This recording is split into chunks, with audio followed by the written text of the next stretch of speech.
Jemi rikthyer dhe ndoqëm pak edhe disa pamje në fakt edhe nga projekti Artemis 2, një projekt për të cilin foli në fakt të gjithë bota dhe ne sot do t'i flasim edhe detajet, por gjithashtu siç thash edhe në fillim do të flasim edhe për rrugtimin e Albor Rexhepit, të cilin tashmë kam këtu në studio. Përshëndetje, mirë se erdhe dhe faleminderit shumë që je pjesë e emisionit Prizma. Përshëndetje, faleminderit për ftesën. Albon, do flasim pak për rrugtimin tënd, do flasim për Artemisin patjetër që je pjesë e këtij projekti të madh hapësinor. Por dua të filloj me fëmijërin tënde, sepse di që ke një histori mjaft interesante, duke qenë se ju familjarisht keni jetuar në Amerikë, më pas ti si fëmijë, babai jot, gjyshi yt ka vendosur që t'ju rikthej këtu pikërisht për të shkolluar, për të qenë pjesë e traditës shqiptare, domethënë, është diçka shumë e bukur në fakt që edhe ato kanë bërë. Më thuaj pak si e kujton fëmijërin tënde? Fillimisht në Amerikë, ajo rritja ato hapat e para le të themi, edhe më pas kur u riktheve në Maqedoni. Po, do me thënë, si fillim unë kam lindur në Amerikë, në shtetë të Bashkuar të Amerikës, në shtetin Rhode Island, ajo në shteti më i vogël në SBA, dhe atje kam krijuar vetëm klasën e parë të shkollës. Dhe pastaj, si që përmende edhe ti, babin bashkë me gjyshin tim e vendosën se më mirë është të kthehena prapë në Maqedoni, sidomos për shkollimin. Do me thënë, unë, vllai jem dhe gjemt dhe vajzat e agjëve të mi, u kthiem atër në Maqedoni për shkollim. U ktheva klasë ditë fillova këtu, do me thënë isha dikun ka 7 ose 8 vjetë. Dhe e kam krijuar të gjithë shkollën fillore këtu, në fshatin Shegran. Shkollën e mesme e kam krijuar në gjimnaz të Gostivarit dhe shkollën e lartë e kam bërë në Universitetin e Evropës Juglindore. Dhe unë për vete kam një mendim shumë të mirë dhe një fëmijëri, një kënaqësi të madhe. Jetojmë në një fshat si Çegrani ku të gjithë shokët mund të dalin në rrugë apo në shkollë, luajnë futball pa problem, nuk duhet të jenë non-stop në vëzhgimin e prindërve të tij. Si një shtet në Amerikë, shembull, nuk ka kështu liri këtë fëmijë. Atje është shtet shumë i madh dhe ka thojmë probleme apo rrezike dhe fëmijët nuk mund të dalin lirshëm si në udhë apo në stadione, mora për herë të jenë me prind. Dhe prandaj unë kam një mendim shumë të mirë për këtë.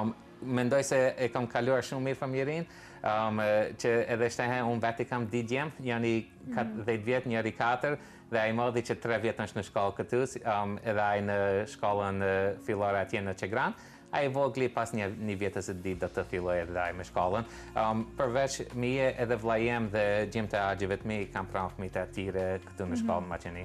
Pra keni vazhduar le të themi trashëgimin që t'i sillni fëmijët këtu për të marrë traditën shqiptare, për të mos e humbur kulturën, për të mos e humbur gjuhën. Si e përjetojnë edhe fëmijët tash që janë kthyer edhe në Maqedoni? Ata në fillim e kishin pak problem, nuk duishin të vinë këtu, por shehen që kanë bërë të thua që 3 vjet, atyre më shumë më pëlqen këtu se sa në Amerikë. Verës prap kanë qef, u bë qefi verës të shkojnë në Amerikë, sa gjë kina edhe det gjajët, por këtu me shokët e kanë më shumë qef, më shumë lakmi.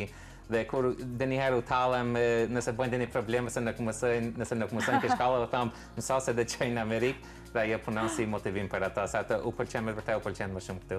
Mjaft interesante se nëse ne që jetojmë këtu do na kishin thënë mëso se për ndryshe do të çojnë në Amerikë, me qëllim nuk do kishim mësuar për të na çuar në Amerikë, po që ju e keni sepse fëmijët tashmë janë mësuar me vendin këtu. Në fakt kjo është gjë shumë e bukur që sigurisht e keni marrë vendimin së bashku edhe me bashkëshortën tënde, me Shqipen, të cilën e kemi këtu edhe për mbështetjen, besoj është mbështetja jote më e madhe në gjithë rrugtimin tënd. Është shumë gjë e bukur që keni marrë vendimin pikërisht për të sjellë fëmijët këtu, sepse ti në fakt je edhe një shembull që edhe prej këtu mundemi të arrijmë, sepse shpesh e kemi këtë ndjenjen e inferioritetit në fakt ndaj vendeve të tjera. Mendojmë që këtu në Maqedoni njerëzit të cilët studiojnë, shkollohen këtu nuk mund të arrijnë, po që ti në fakt je një shembull ndryshe. Si vendose që të rikthehesh pas studimeve, të rikthehesh përsëri në Amerikë? Po, si që thaj ti, mendoj se këtu edukimin dhe studimin mund të bëjë kushdo. Në rehan shqiptar, unë e kam bërë për vete në Maqedoninë e Veriut, por mendoj edhe në Kosovë, në Shqipëri, ka mundësi për edukim. Dhe pastaj e vendosa se karrierën do të vazhdoj në Amerikë, për shkak se në Amerikë ka më pak sfida se sa mund të ketë këtu në Maqedoninë e Veriut. Unë në Amerikë kam punuar edhe kur isha në shkollë, dhe me thëmë verës kur shkojshim atje, punojsha të biznesi familjar, por pasi e kriva universitetin dhe pasi u martova, dhe me thëmë prej 2013 jam martuar, e vendosa që të vazhdoj karrierën full time, si thëjnë anglisht, në Amerikë. Njëherë mora kështu si punë fillestare dhe pastaj Alice më nisi karriera më të madhe kur u punësova për firmën Pfizer. Tek Pfizer isha i punësuar për 1 vit dhe isha me kontratë. Aty anglisht pozita quhet për supply chain. Domethënë unë isha si blerës për produktet për shkencëtarët në Pfizer. Domethënë çfarë produkte që duheshin atine, mund të ishin edhe pjesë të kafshëve shembull, unë i blesha atine dhe ata i përdorshin për studime dhe hulumtime. Pasi ishe punësuar ti praktikisht 1 vjet, shkova te një firmë që quhet Legrand. Kjo është firmë franceze, por ka edhe një bazë në Amerikë. Aty isha dikun rreth 7 viteve dhe isha menaxher i projekteve pikërisht në industrinë data center. Domethënë unë bash isha aty në kohën kur AI ka filluar, por pak haptas, nuk shumë publikisht. Ata i bleshin produktet tona dhe krijeshin data centers. Shembull gjishin server racks apo network racks, thonë këto janë si do kompjutera me të vërtetë më dhi, si frigorifer të mëdhenj janë. Dhe unë isha edhe menaxheri aty në projekteve, se këto projektet bashkëpunojshin si klientët tanë si për shembull Amazon AWS, Google Azure, Walmart, LinkedIn, por edhe kishim ne menaxher pika firma janë, bashkëpunojshim këto projektet, për shkak se afati i këtyre projekteve ishte shumë i shkurt. Domethënë ndonjëherë duhej të ndërtojmë për 6 muaj, ndonjëherë kishim pak më shumë afat për 18 muaj, dhe nga të dy anët kishim ka një menaxher për projektet që të shkojë gjithçka në rregull. Pasi u punësova aty, ti thosh për afërsisht ishte 7 vite, domethënë ka fillimi vitit 2020 e mora një ofertë nga Board of Directors, si që thonë, për këtine devetransja në Austri. Dhe këta më afruan nëpërmjet LinkedInit më kontaktuan dhe filluam disa biseda, bëm disa meetinge dhe intervista dhe të them drejt me gjithë kënaqësi e pranova punën. Kuptova është pak punë me stres, se të jesh kështë prezident apo të heqet si një firmë, është ki e kështë në shumë stres dhe por siç shihet pas 4 viteve, mendoj se e ke bërë zgjedhjen e duhur. E kam bërë zgjedhjen e duhur, po. Dhe një prej zgjedhjeve fillime që i morë kjo firma është drejtimi se ku do të shkoj firma. Ne mirëshim me shumë firma me automotive, domethënë për veturat. Dhe kishim pak punë me disa firma të Aerospace and Defense. E mora vendimin se më së shumti duhet të fokusohemi në Aerospace and Defense dhe fatmirësisht, por edhe me mundin e të gjithë firmës, e buam partner NASA-n. Në NASA-n përveç Artemisit kemi edhe projekte shumë tjera, por kuptat ato nuk janë të njohur si Artemis. Artemis janë është projekte që janë njohur ka gjithë bota. Kjo ka filluar prej vitit 2020. Sipas demonstrimeve që e bëm me produktet tonë dhe sipas ekspertizës të gjithë inxhinierëve që kemi në kjo firma, NASA na dha neve besimin e Artemisit dhe që 4 vite më pas u krijer Artemis Dishi. Dhe më tash kena filluar dhe bëjmë disa përgatitje për Artemis Trashin. Nuk mund të jap shumë detaje, por mund të tregoj se afati Artemis Trashit pritet të krijet deri më ka prilli 2028-s. 2028-s. Pra te Artemis Trashi do mendohet që të zbres njeriu në hënë, sepse te Artemis 2-shi, domethënë për ta sqaruar, Artemis 1-shi ishte në fillim ishte vetëm anija kozmike që u vendos në hënë. Artemis 2-shi ishte me njerëz, me astronautë, të cilët vetëm bën një rrugtim rreth hënës, por që nuk zbriten në hënë, ndërsa te 3-shi pritet që të zbresin. Do kemi një Apollo tjetër, apo? Po, qartë kemi një Apollo tjetër. Dhe kjo Artemis Trashi, kur do të zbresin astronautët, mendojnë se do jenë do javë, ati mund edhe me muaj të rim, për shkak se duhet të shohin bazën ose vendin kryesor ku mund të krijojë një bazë stacioni tek hëna. Dhe kuptohet që do të qohet pak gjatë se duhet bëjnë hulumtime, duhet të bëjmë studime dhe gjëra tjera. Ata pjetë kanë filluar dhe prej tash një objektiv e Artemis Dishit nuk ka qenë vetëm të shohin funksionin e udhëtimit dhe anijës kozmike, por për herë të parë në historinë njerëzore kanë kaluar për rreth dark side of the moon, i thënë ke hëna ku errësira. Dhe edhe aty kanë bërë shumë studime dhe hulumtime, kanë marrë shumë informata se të shohin se çka aty, çfarë mund të bëjnë, dhe të përgatiten për kur të bëjnë stacionin më ketë ndonjë surprizë aty. Për ta shpjeguar edhe për shikuesit, roli i kompanisë tënde, roli i kompanisë ku je sigurisht edhe roli yt, cili ka qenë konkretisht edhe roli yt në këtë projekt kaq të madh? Besoj ju jeni për pjesën e sigurisë anijes kozmike, apo? Po, ne jemi atë pikërisht për Orion, si quhet ajo kapsula ku gjenden astronautët. Domethënë me vite i bojnë teste dhe hulumtime. Produktet tonë gjenden në fazën e testit dhe zhvillimit të produktit Orion. Ne kemi, i shasim si kompjutera janë pak të mëdhenja, dhe ata bojnë, marrin masa dhe marrin të dhëna. Shembull, disa teste si i kanë bërë, kanë marrë kompjuterët tanë dhe nëpërmjet senzorëve i kanë lidhur tek kapsula Orion dhe i kanë bërë testimet e hulumtimet se çfarë temperature mund të durojë kapsula Orion. Për shkak se kapsula, siç shumicat mund ta kenë pa kur rikthehen në atmosferë, është shumë nxehtë, se kthehet me një nxehtësi shumë të madhe. Dhe disa teste mund të them se disa teste se i kanë bërë e hulumton se nuk mund ta durojë temperaturën e kthimit dhe kështu që bën një kontratë me një firmë tjetër të Amerikës dhe e krijojnë siç quhet një heat shield, domethënë një mbrojtje e bën për nxehtësinë. Disa teste dhe hulumtime tjerë se i kanë bërë është kur e merr rrugtimin anije kozmike, kuptohet ka shumë drejtërime, dhe ata e kanë pa këto drejtërime, do të pengojnë sistemin elektronik të kapsulës Orion. Nëse kur bie në ujë, atë mund të qëndroj forcën, për shkak se ajo bie me shpejtësi dhe uji në atë moment ndihet shumë i fortë. Këto janë disa pi studimeve dhe testeve si i kanë bërë me produktet tona. Dhe në fakt një përgjithësi shumë e madhe, apo? Shumë pa se këtu bisedohet për jetën e 4 astronautëve.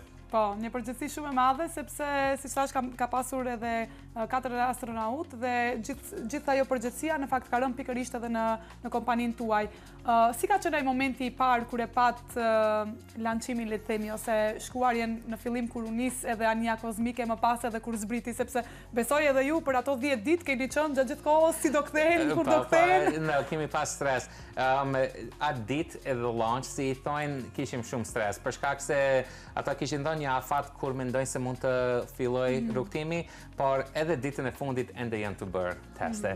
Dhe ndodhi një penges, fatmirësisht ishte shumë e vogël, por prapë ndodhi një penges me bateriet. Kur i bën edhe një test një me bateriet, e diktuan se nuk janë të fortë si duhet. Bateriet e morin dronë, ajo fatmirësisht vonoi vetëm 10 minuta. Por kur nisi fillimisht rrugtimi, unë isha atë me disa inxhinierë se kishim mundësi të marrim ka di kështu misafir, por ishin të firmave tjerë, domethënë mund të ishim më të 100 veta se ishim pjesëmarrjes për këtë. Dhe kur filloi rrugtimi, të gjithë dhanë një aplauz të madh. Euphoria, si thënë anglisht, në eufori ishte, dhe kishte pak një lirim stresi, mund të them se kishte filluar rrugtimi mirë. Dhe mend atyne 10 ditëve ende i shikojshim gjithmonë rrugtimin. Të gëzira se kena në Amerikë e lishom në atë live stream të gëzira, unë bashkë me gjithë punëtarët e shikojshim non-stop. Për shkak se edhe të punëtarët ndjehen shumë krenar se janë pjesë e kësaj projektit. Dhe më në fund rreziku më i madh ishte kuptohet kur u rikthie. Ne e dishim se kur do të hije ajo në kapsula prapë në atmosferën e tokës, do të kishte një 6 minuta errësirë. Domethënë nuk mund të kishim komunikim as me astronautët, as nuk mund ta dishim sakt pozitën e kapsulës, vetëm kështu e dishim se do të ndodhe, por fatmirësisht pas i kaloi ajo 6 minuta, projektimi i rrugtimit ishte i saktë, me ata astronautët bashkë me atë në kapsulën ishin aty ku mendojmë se do jenë, dhe pas atyre 6 minutave e pan deri më zbritjen në oqean, që ishte nga ana e Kalifornisë. Pra çdo gjë shkoi ashtu siç pritej, domethënë çdo gjë u bë ashtu siç ju e kishit menduar, siç pritej. Një projekt shumë i madh, në fakt, një ndër projektet e thash edhe në fillim, një ndër projektet më të mëdha hapësinore. Pas 50 vitesh, njerëzit shkuan në hënë, pas asaj që kishin shkuar sigurisht në Apollo.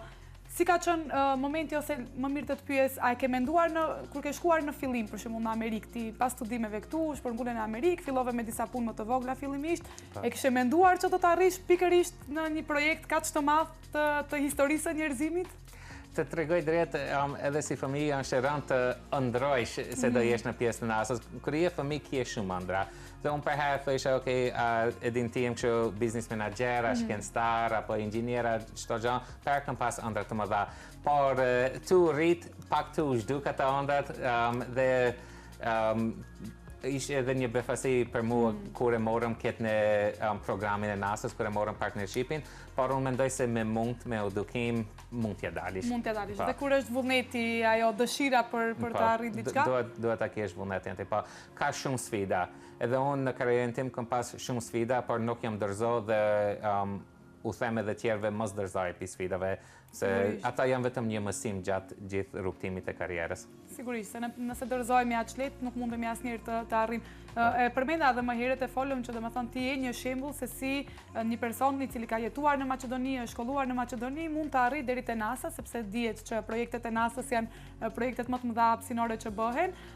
Dhe në fakt njerëzit kur e mendojnë NASA-n, gjithmonë i mendojnë astronautët, anijet kozmike, po nuk i dim ato detajet se sa kompani, sa njerëz punojnë pikërisht. Dhe më them, më duket që pikërisht për këtë projekt për Artemisin ka disa kompani që punojnë, apo? Kishim përafërsisht me këtë Artemis dishin kishte një 40 kryesar partner.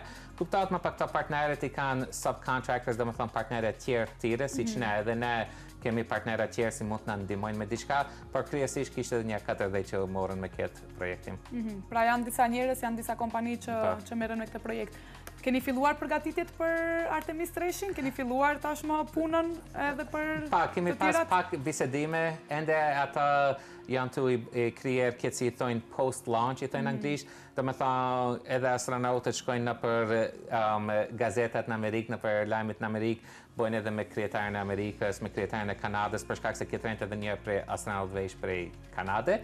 Dhe ata shkojnë bojnë intervista gjaja, por edhe duhet pak të relaksant të pushojnë, se ata edhe pse ishin veç 10 ditë jashtë atmosferës tokës, u kanë ndikuar shumë tek trupi dhe duhet të jenë një herë në vëzhgimin e doktorëve. Por kanë filluar disa bisedime. Deri më tash mendojmë se këto produktet që i kanë për fazat e parë të Artemis 3-shit duhet të jenë mirë, por ne kemi edhe do produkte tjera që do t'i prezantojmë NASA-s në muajt dhe vitet e ardhshme. Por nuk mund të hap shumë info në këtë moment. Nuk do të na ndash detaje tashmë, sepse do ta shohim në 2028-ën, besoj. Por që tashmë do keni 2 vite kështu intenziv, besoj, do të jenë 2 vite pune intenzive, ashtu se keni bërë edhe këto 4 vitet e kaluara. Shpesh kemi njerëzit e kanë këtë dyshimin se a ka ndodhur me të vërtet, a shkuan me të vërtet në hën, a dërgojnë me të vërtet anije kozmike. Edhe për Apollon ka pas dyshime, a ka shkelur, dhe më thënë ende është ai debati botror, le themi që a ka shkelur njeriu në hën apo jo. Çfarë do thuash ti si person që e ke parë, ke qenë pikërisht prezent aty dhe e ke parë që njerëzit shkuan në hën? Po. Një fillimisht mund të them edhe në Amerika prej tyre si dyshojnë shumë. Por Apollon kishte shumë dyshim, një se ishte një projekt që ndodhi shumë frikë. Kuptohet atëherë Amerika ishte me Rusin në space race i thojnë, dhe me njëherë pas disa muaj apo edhe shumë vite të shkurta i qohen njerëzit në hën, dhe pasi e kryen atë projekt, Amerika e dërmoj teknologjinë e Apollos. Dhe kjo i qohen njerëzit të dishojnë ka pak. Por tashmë jemi, ti thuajshe 50 vite më pas, teknologjiet kanë amasuar shumë, ne kemi investuar, ja vetëm unë me firmën tim, por NASA në përgjithësi ka investuar shumë vite për këtë projektin e radhës të Artemis, edhe shumë pare. Mund të them pak shumë nëse me miliarda dollar në mot investohen për Artemisin. Nuk mund të hap shifrën e saktë, por investohen me miliarda dollar në mot. Do të thonë një projekt shumë i madh, është një projekt që ndjek edhe krijetari i Amerikës, të gjithë kongresi, kur jam i ftuar shembull në Shtëpinë e Bardhë apo në Capitol Hill, ne bisedojmë për Artemisin shpesh. Dhe unë kam qenë në bazat krijesare të NASA-s, sidomos në ato në Florida, ku janë dhe Kennedy Space Center, dhe i kam parë këta kapsulet apo anijen kozmike vetëm si të mi, dhe janë shumë të mëdhi. Vetëm një prej motorit të atyre mund të jetë si një shtëpi me dikat. Janë shumë të mëdhenj janë. Dhe unë mendoj se sa njerëz marrin pjesë në këtë projekt, sa pare janë investuar në këtë projekt dhe çfarë teknologji janë krijuar, unë mendoj se mund t'ja dalin këtë rejt. E kuptoj edhe te shpjegove pak më herët, por vetëm të shpjegoj për disa, në këtë Artemis Dishi ka qenë vetëm rrugtimi në përha, se disa veta ende dyshojnë të nuk kanë zbrip ke hana, por Artemis Dishi nuk kanë zbritje në hana, është vetëm rrugtimi. Artemis 3 do t'je zbritje dhe unë mendoj me teknologjinë si e kina mund t'ja dalim. Do të ketë, pra do ta shohim edhe zbritje në hënë. Dhe me sa e di, mendohet që edhe pastaj është edhe Artemis 4, ku do të krijohet një stacion në hënë, për të vazhduar pastaj rrugtimi edhe në Mars. Po. Si e sheh ti, si një, le të themi, inxhinier ose si person që merresh pikërisht me këtë punë? Do të arrim t'i shohim pikërisht, ta shohim edhe këtë pjesë ku njeriu do të shkojë edhe në Mars? Ajo do jetë një projekt që do të zgjatë shumë gjatë, do shohim sa gjatë nuk e kanë dhënë afatin. Unë mendoj ne do të arrim të shohim krijimin e Space Station si thënë tek hana, një stacion aty, por për të shkuar në Mars do të jetë edhe një projekt shumë më i madh se sa të shkojsh veç tek hana. Një arsye që e përdorin prej hënës është se hëna kuptohet është më afër Marsit se sa Toka, dhe prandaj prej atij duhen ta përdorin. Mendoj ka Artemis 4 ndoshta mund të mbarim një afat se kur mendojnë mund të nisim projektin për Mars, ama jo kuptohet do të zgjatë shumë gjatë. Në momentin që do të vendoset stacioni në hënë, atëherë do të ketë një mundësi për ta parë mbase se do të zgjatë. Besoj që do duhen shumë më shumë se 50 e sa vite pas si tash që ndodhi në fakt pas 50 diçka viteve që pikërisht njeriu të rikthehet në hënë. Besoj që do duhen shumë më shumë, megjithatë teknologjia po avancon aq shpejt sa që prandaj nuk duhet të kemi në fakt dyshime, apo e the edhe ti që nuk duhet të kemi dyshime se po ndodhin me të vërtetë këto, se shpesh ka jo vetëm për Artemisin, por edhe për projekte të tjera të NASA-s, shpesh kemi teori konspirative, kemi dyshime të shumta se a janë të vërteta apo s'janë të vërteta, po që pikërisht prandaj të kemi thirrur ty për të na sqaruar më saktë. Se edhe NASA është një agjenci e Amerikës që janë shumë sekrete. Shumë informata brenda në NASA-s nuk mund t'ja dalin jashtë Amerikës. Domethënë sidomos për të punuar dhe për të qenë partner me NASA-n, ne duhet t'i kena të punësuar të gjithë qytetarët e Amerikës. Ne nuk mund të kemi dënja si janë dash me vizë punë ndashja. Specifikisht për këtë projektin Artemisit. Për shkak se nuk duajnë, si thash më parë, mund të ketë shpiona dhe mund edhe t'japin informata dhe një shtet tjetër. Edhe prandaj nesin kështu tjetë teoria se është e vërteta jo, për shkak se është shumë sekreta. Sigurisht. E përmendë pak më herët edhe teksa flisnim në fakt edhe para se të fillojmë emisionin, sepse jeton në shtetin më të vogël në fakt në Amerikë dhe pikërisht shteti juaj u bë pjesë e këtij projekti dhe besoj ka qenë një krenari shumë e madhe edhe për të gjithë shtetin dhe e përmendë që edhe flamuri i vendit i shtetit tuaj u vendos në atë. Si ishte pastaj si ishin ato komentet e vendasve, njerëzve të cilët jetojnë pikërisht në atë shtet, sepse një shtet i vogël të marrë pjesë në një projekt kaq të madh. Edhe ato ishin shumë krenarë, si shqiptarë si ka qenë shumë krenarë me mu, ato në përgjithësi kanë qenë krenarë me gjithë firmën që ka marrë pjesë aty dhe me gjithë për mu dhe punëtorët. Me dhe gjë kisha shumë gazetarë dhe shumë njerëz tjerë që vishin tek firmat, edhe tek firmat të shohin se cili produkt ka marrë pjesë në këtë projekt të NASA-s. Dhe atje të gjithë komentet ishin shumë pozitive kanë qenë. Si e përjetove këtë pjesën si shqiptar, se tash ne gjatë gjithë kohës që e ndiqnim projektin e NASA-s, e ndiqnim Artemisin, por që gjithë shqiptarët ishin të fokusuar që shqiptari na çoi në hënë. Shqiptari që çoi anijen kozmike dhe i çoi astronautët në hënë, kështu që ka qenë një krenari shumë e madhe për të gjithë shqiptarët dhe ka qenë besoj ke qenë kryefjala në të gjithë mediat. Si e përjetove krejt këtë? Besoj që telefonatat nuk kanë qenë s'kan pas të ndalur. Telefonatat nuk ndashin, mesazhet si nëpër rrjetet sociale, si nëpër telefon nuk ndaleshin. Shumicat kanë qenë pozitiv dhe me të vërtetën kanë qenë të ndjem shumë krenar. Ndodhi shumë shpejt, mendoj menda një se ditë pasi e postova unë pjesëmarrjen e kësaj, të gjithë kjo ndodhi ma pa media të portale tjerë më postuan, ish pak si një befasi se sa shpejt ndodhi, por më në fund ish shumë krenari për mu. Edhe shtensi Komerët Maqeni mbuhet shumë qefi, e shoh pjetë veta rrugës më ndalin më thonë, po, më apin llafe të mira.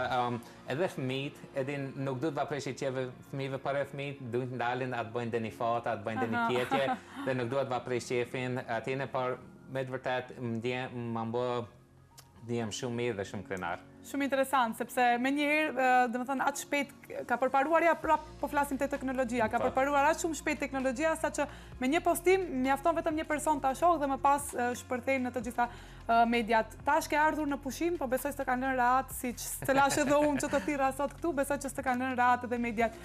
Fëmijët e tu, si e shohin kretë këtë? Ato në base janë të vegjël për ta kuptuar kretë këtë peshën edhe rëndësinë e këtij projekti ose e kësaj famës në një farë mënyrë që ke marrë. Kur e shohin se të ndalin në rrugë, të vinë me kamera në shtëpi, të ftojnë për emisione, si e përjetojnë, çfarë të thonë? Ati djalit madh, do të thënë Larit, ati bëhet shumë qefi për shkak se edhe shokët e ati, por edhe njerëz tjerë, që janë moshën ati ja përmensin dhe ati bëhet shumë qefi dhe na janë shumë krenar. Ai vogël janë pak më ndryshe, ai më thatë kur nuk dhe jesh I famshëm për gjatë vakët, sa ai nuk don njerëzit të mdalin atë bëjnë fota, nuk ai don sa atë I pengon pa. Ama për ndryshe në përgjithësi mendoj se fëmijët, edhe familja jem, kushëritë mi, shoqëria ime janë shumë krenar. Sigurisht është një projekt shumë I madh dhe që ti do të vazhdosh sigurisht edhe punën, kështu që me siguri që do duhet të mësohen edhe me famën tënde, sepse në momentin që do zbrisni në hënë, do jetë edhe më shumë besoj. Të pyes pak edhe për pjesën, le të themi, të asaj të fëmijëve, me që jemi edhe të fëmijët. Do kishe dashur që fëmijët e tu ta vazhdojnë pikërisht edhe rrugtimin tënd, rrugën tënde? Nuk di ishte keq nëse dojnë, unë nuk direj, kështë si thojnë, të influencoj me zartë, ta marrin këtë rrugtim, por dua që edhe ata të mësojnë dhe të punojnë dhe të jenë sukseshëm në jetën. Kuptohet kur je sukseshëm, edhe ma lentëm për ti personalisht, por edhe mund të ndihmojsh a familjarët, a njerëz tjerë, dhe do kisha dëshirë ata të vazhdojnë këtë rrugtim si e kam bërë edhe unë. Por prapë se në fund dhe jetë zgjidhja e tyre. Sigurisht. Cili do drejtim që ta kenë, me rëndësi është që të drejtohen dikun dhe të arrijnë edhe sukseset. Albon, do të shkëputemi për një hapësirë të shkurtër publicitare, do të vazhdojmë sigurisht në bisedën, por shkëputemi për pak. Jemi rikthyer dhe vazhdoj të qëndrojmë me Albon Rexhepin, me të cilin flasim sigurisht për projektin e NASA-s, Artemis 2, por do të flasim tashmë, do të vazhdojmë edhe për tek projektet e tjera, sepse ai merret me shumë projekte, me këto bashkëpunojnë sigurisht me kompani të mëdha, për të cilat ne do t'i përmendim edhe tash, po unë dua të të pyes sepse folëm edhe e the edhe pak më herët ti që përveç domethënë që merresh sigurisht me pjesën e NASA-s, shpesh ftoheni edhe në shtëpinë e bardhë, jeni të informuar për ligjet të cilat do të vinë, për projektet të cilat do të vinë të radhës, si ka qenë për ty edhe kjo pjesë? Sepse kjo tashmë është edhe një pjesë tjetër, përveç punës që e bën, tashmë ti je pjesë e shtëpisë së bardhë, nëse mund ta quajmë. Di herë në vit jam I ftuar të shkoj të shtëpia e bardhë dhe të Capitol Hill, si shtojnë aty gjendet Kongresi I Amerikës, domethënë senatorët, House of Representatives, edhe politikanë tjerë, dhe po ne bisedojmë sigurisht për NASA-n dhe Artemisin, për shkak se kjo është një projekt shumë I madh edhe për të gjithë politikanët amerikanë, por edhe bisedojmë si që përmende për disa ligje edhe projekte tjera. Dhe një prej ligjeve të mëdha që bisedojmë dhe kena punuar shumë në këto vite fundit quhet CMMC, kjo ka të bëjë me cyber security, domethënë me hakimet, me gjërat, se si mund të ruajmë firmat e Amerikës, që projektet, që informatat e këtyre projekteve mos rrjedhin në përshtatet si s'duhet. Dhe domethënë ne kena marrë pjesë edhe në ato bisedime. Është një eksperiencë shumë e mirë, të them drejt, të shkojsh të shkojsh te kongresi apo te shtëpia e bardhë, apo në Washington DC, është një qytet shumë I bukur, por është një eksperiencë shumë e mirë. Po edhe bisedojmë për projekte tjera, por unë kam edhe projekte ku nuk mirem shembull vetëm me shtetin e Amerikës, domethënë siç NASA është kështu në federal agency, thonë, mirem edhe me projekte tjera, shembull mirena me Tesla, mirena me Boeing, mirena me Raytheon. Me Tesla mund të jap në shembull një projekt në që punojmë me Tesla, janë edhe produktet tanë veç për info janë më shumë në fazën e zhvillimit dhe testeve. Dhe Tesla e merr produktin tanë, kuptohet I merr disa produkte më të vogla, nuk siç NASA-s, por merr disa produkte më të vogla dhe I lidh me veturat gjatë fazave të zhvillimit të krijimit dhe e shohin ngjajshëm si me kapsulën orare edhe bon NASA e shoh nëse çfarë pengesash do të ketë sistemi elektronik, se ta sot kuptohet janë krejt elektronik. Çfarë pengesash mund të kenë dhe veturat kur vozisin nëse përplasjen, çfarë problemesh do të udhëroj veturave, ata i përdojnë produktet tanë. Boeing i përdorë sidomos produktet tanë për avionet dhe funksionet e avionave, pikërisht për sistemin elektronik. Ka edhe disa firma tjerë në për tren, i mund të gjendish produktet tanë në për tramvaj dhe të gjitha gjenden në fazën e zhvillimit të tjere produkteve. Pra, të gjitha këto kanë të bëjnë me sigurinë në farë mënyre. Të gjitha produktet që janë produktet tuaja kanë të bëjnë pikërisht me sigurinë. Dhe e përmendet që merren edhe me këtë çështje pak a shumë edhe me cyber security. Në fakt edhe kjo është një përgjithësi në vete. Të merresh me sigurinë e një shteti apo një vendi siç është Amerika, një vendi të tërë, dhe kjo është një përgjithësi tjetër. Pra, përveç projektit që ju e kishit pikërisht me NASA, sigurisht që merreni edhe me këto. Cilat kanë qenë komentet kur të shohin njerëzit, sidomos shqiptarët, se ne jemi pak kemi qejf kështu ti dim këto gjërat, të pyesin se çfarë bëhet, ndonjë sekret nga shtëpia e Bart ose ndonjë sekret nga NASA, të pyesin shpesh? Po, më më pyesin shpesh si familjarët, si këta shokët, më pyesin nëse mund të vuap ndonjë informat. Para duhet ruhem, edhe pse jam maqeni, duhet ruhem dënja më marrë dhe një informacije, thamë unë të lishoj dikant ku s'duhet, apo të dërgoje.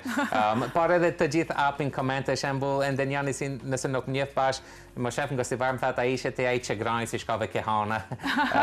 Që atë interesant, por edhe u interesojnë shifrat dhe paret, sa ka kushtuar ki projekti, te ja ke marrë dhe një sejnë, kje që... Kjo është e para në fakt që pyesin. Atë pyesin sa e ke rrogën, se tashmë me që merresh me një projekt të NASA-s, me siguri që... Dujnë të din rrogën, dujnë të din a kom marrë dhe një bonus të epër për këtë pjesëmarrje. U interesant, po. Duke qenë se jemi tek kjo temë, shpesh suksesi në një farë mënyre, shumë njerëz e masin me atë pjesën e famës, me pjesën e rrogës. Çfarë është për ty? Çfarë simbolizon për ty suksesi? Sepse ti ke arritur këtë sukses kaq të madh. Çfarë është ti si e sheh sot, çfarë është suksesi për ty? Mu për famën bëhet shumë qefi për shkak se njerëzit mund të shohin se edhe shqiptarët mund të arrijnë. Unë edhe në Amerikë, ndash kur shkoj të shtëpia e Bart, ndash ki Capitol Hill, ndash kur foli me mediat, unë përmend atine se unë kam prejardhjen shqiptare. Domethënë unë vërtet kam linë në Amerikë, por të di prindërit mi jam prej këtu, shoqën e kam prej këtu, e kuptohet domethënë jemi shqiptar, jemi dhe me gjithë krenari u them të gjithëve se unë jam shqiptar. Dhe më bëhet qefi se tash edhe ata e din, pjetë vete nuk e din kush ishin shqiptarët, apo nda Shqipëri, në Kosovën, Maqenin, dhe mendoj se tash mund të shohin për shkak pjesëmarrjes tim. Dhe për qatë, kjo fama më ka bëhe lumë të për qatë. Edhe suksesi, kuptohet, njeriu mund të jetojë jetë më të mirë kur është më i suksesshëm, ndoshta mund të edhe të ndihmojë njerëzve tjerë. Nuk ka gjënë të qire për tjere, po. Kjo është një farë mënyrë sigurisht e suksesit që ti po e përjeton edhe në këto momente. Çfarë mendon se duke qenë se tash ti ke qenë në Maqedoni, je rikthyer në Amerikë, domethënë i ke parë shumë mirë, fort afër, domethënë të dy botët, le të themi. Edhe tash kur kthehesh në Maqedoni, sepse je kthyer edhe fëmijët i ke sjell këtu, tash që kthehesh në Maqedoni dhe shej, çfarë mendon se mungon te rinia e Maqedonisë në ditët e sotme? A mungon motivimi, a mungon le të themi ajo sakrifica që duhet ta bëjnë të rinjt për të arritur diçka, a mungojnë kushtet nga ana tjetër? Unë mendoj motivimi është më së shumti që mungon, por se mendoj se edhe fëmijëve këtu u hopet motivimi kur i ngjojnë të mëdhenjt, ndash edukimi nuk bën atje, ka korrupsion, ke qatë. Me të vërtetë ndoshta mund të ketë korrupsion, por unë mendoj apat edukimi është i mirë edhe këtu. Po, por shumë fëmijë u thonë se nuk është mirë dhe preti e hupin motivimin. Kushtet është një prej sendeve tjera, këtu ka sidomos shumë sfida. Në Maqedoni edhe si e shoh unë ka shumë sfida. Në Amerikë unë kam sfida, por mund të paramendoj se këtu se çfarë sfidash mund të kenë njerëzit për të arritur shumë lart.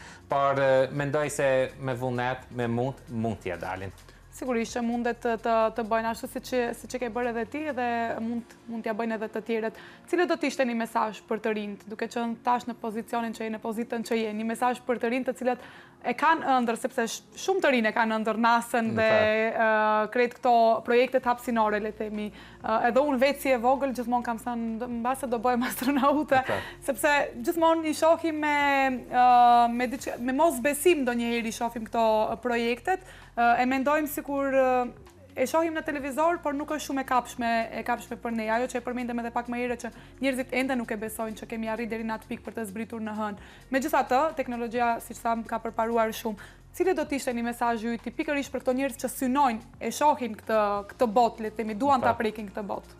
Po, pikëpari duhet të ndrojnë. Edhe pasi të ndrojnë, pasi kje një ëndër, duhet punojsh dhe të mundosh për t'ja rrit atë ëndër. Ëndrat fillojnë prej kur je fëmijë. Dhe kisha edhe një sugjerim të thënë për prindit e njerëzve apo për të mëdhenjtë në përgjithësi, mos va prishni ëndrat fëmijëve. Duhet t'i motivojnë se mund t'i arrijnë ëndrat, ndash se rriten në Maqeni, ndash në rajon të shqiptarëve duhet të kenë shumë motivim, por fëmijët ne vazhdojnë të ndrojnë dhe unë mendoj me punë mund t'ja dalin. Mund t'ja arrin, sigurisht. Kur e shohim këtë, sepse po flasim gjatë gjithë kohës për hënën, po që atë kemi sigurisht tem kryesore dhe zbritja në hënë. A na tregon që nuk ka limite, pra nuk kemi limite sepse dikur e kemi pas si njerëzim, flasim për njerëzimin, jo vetëm para 50 viteve, por para shumë viteve si njerëzim, e kemi pas të pabesueshme që mund të dalim në hapësirë, ndërsa sot po shkojt edhe në hënë. A janë këto limite që ne në base ndonjëri ja vendosim vetes tonë dhe nuk ekzistojnë këto limite, ashtu siç janë nuk ekzistojnë edhe për nasën sot? Janë limite që ne ndonjëherë ja vendosim vetes tonë në përgjithësi, nuk flasim vetëm për pjesën për të dalë në hapësirë, por në përgjithësi si shoqëri. Ne I vendosim si shoqëri njerëzore shumë limite. Mund të thuhet edhe para 25-30 viteve, askush nuk mund të paramendonte si do të jetë telefoni apo celulari. Por prandaj çata dhe si thash, duhet të ndrojsh, duhet pak të imagjinoj se çka si mund të jetë ndonjë teknologji apo ndonjë arritje dhe ashtu mund të arrijmë në atë. Në shpejtësinë si zhvillohet teknologjia, mendoj se ne si njerëz nuk kemi limite. Nuk duhet po. Edhe nuk duhet I vendosim edhe limite. Nuk duhet I vendosim limite. Duhet të ecim me parë, të ecim me hapat e teknologjisë. Cilat kanë qenë të pyes sepse I folëm të gjitha këto, po nuk folëm për pjesën në fakt që mund të jetë pak jo e errët, po pjesa pak më e rëndë, më e vështirë. Cilat kanë qenë sakrificat që ke bërë për të arritur këtë sukses që ke, sepse besoj të janë dashur orë të tëra duke qenë në punë, për të lënë base ta lënë pak anash edhe kohën me familjen. Cilat janë këto sakrificat më të mëdha që ke bërë për të arritur këtë suksesin që ke sot? Që ajo mendoj mund të jetë sakrifica më e madhe është kur nuk jam me familjen. Siç e përmenda më herët edhe ne vendosëm që fëmijët do të rriten këtu, do të edukohen në Maqeni. Unë fatmirësisht kam mundësi të punoj edhe për Maqeni, shumë po mund të bëj për këtë, por kur ndodhin si projekte si Artemis, sidomos kur ishte kjo launch si thonë, mora të jem në Amerikë. Dhe ndonjëherë mund të më bashkangjitet shoqja, por edhe ndonjëherë duhet të rrej këtu se fëmin e kina në shkollë. Dhe unë mendoj ajo është sakrifica më e madhe. Sigurisht ajo koha që duhet të ndash. Megjithatë, e keni gjetë atë mesin, le të themi atë balancin për ta bërë. Po edhe kuptohet si prind mora pak bëjmë sakrifica që fëmijët të kenë një jetë sa më të mirë. Patjetër që po, patjetër. Duke qenë se po ja afrohemi fundit të emisionit, si do të jetë jeta jote pas kësaj? Si e sheh ti? Të paktën ashtu si s'mund të parashikohet se si do të jenë kohët, si do të vi koha sigurisht, por që ti si e sheh me këtë famën që ke marrë, me këtë sukses që ke pas, me punën që do të vazhdoni ju sigurisht ta keni edhe me projektin e NASA-s, si do të jetë jeta jote, si do të duket pak a shumë? Po, ende jam të adaptuar pak me këtë famën, si që thë, është interesant, është nëse I motivon njerëzit atëherë është mirë. Kur jam në Amerikë, nuk mund shumë ta mendoj famën për shkak se kemi shumë projekte që punojmë, sidomos ne si mirëmi me Aerospace and Defense, dhe me thëmë me Federatën të Amerikës, ka shumë sfida në këto projekte, kemi në shumë konkurencë. Në atë momente e haroj famën, dhe veç do të vazhdoj me punë, dhe shpresoj të vazhdoj të jemi suksesshëm. Sigurisht, patjetër që do t'jesh dhe unë të uroj në fakt edhe shumë sukseset të tjera, të vazhdosh të na bësh krenar ashtu siç na ke bërë, sigurisht e the që do të harrohet për një kohë fama sepse duhet fokusohesh punës, megjithatë besoj që fama do të jetë, kështu që unë të uroj shumë suksese në punën tënde, ju uroj punë të mbarë dhe një faleminderim që na ke bërë krenar në fakt edhe të gjithë shqiptarëve, kështu që besoj që këtu do ta mbyllim për fund një mesazh të mirë në fakt edhe për të gjithë të rinjt, po mund të japësh mbase edhe një mesazh për fund, jo vetëm për të vazhduar në pjesën e teknologjisë inovacionit, por edhe për drejtime tjera, për të gjithë të rinjt ato të cilët na ndjekin. Po, siç thash, mendoj të rinjt, të gjithë do ta keni një ëndër, dhe punoni, mësoni, mundaj për ata ëndrat. Rini larg gjërave që nuk duhet, gjërave të këqija, dhe unë mendoj mund t'ja dilni. Do të keni sfida, por asnjëherë mos dorëzoj. Shumë e bukur. Në fakt edhe më pëlqen se disa herë e përmendet gjatë emisionit duhet të mësoni, duhet të punoni dhe ky është një mesazh shumë i bukur në fakt që po jep. Faleminderit shumë Albon që ishe pjesë e emisionit Prizma. Faleminderit që ndave nga rrugtimi yt, që ndave për projektin detaje më shumë për projektin Artemis, që për ne mbase është diçka që nuk i dim detajet, vetëm e shohim në televizor se çfarë po ndodh, po ti ndave edhe disa detaje që nuk i kemi dëgjuar më herët, kështu që faleminderit shumë që ishe pjesë e emisionit. Faleminderit edhe ju një herë për ftesën. Faleminderit.